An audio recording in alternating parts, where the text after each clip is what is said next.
নমস্কার বন্ধুরা। আজ পশ্চিমবঙ্গ সরকারের দ্বিতীয় দিন।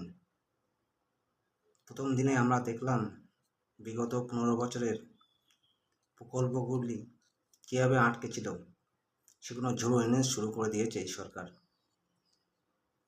শুধু মুখের কথা বা লেখার মধ্যে সীমাবদ্ধ নেই, ডাইরেক্ট কাজ শুরু হয়ে গিয়েছে। দেখার বিষয়, আগামীকাল বড় মাপের হেভি ওয়েটের নেতা অ্যারেস্ট হয়েছে।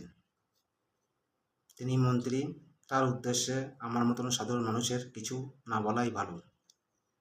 কিন্তু তিনি একজন মন্ত্রী, সাধারণ মানুষের সম্পদ যদি তিনি আত্মসাৎ করেন বা নষ্ট করেন, তাহলে আইন অনুযায়ী তাকে শাস্তি পেতেই হবে। কিন্তু এদিকে দেখার বিষয়, একজন সাধারণ কর্মী তার বাড়িতে রাজপ্রাসাদ বানিয়ে ফেলেছে, যেটা আমরা গল্পে শুনেছিলাম, পাতালপুরীর গল্প।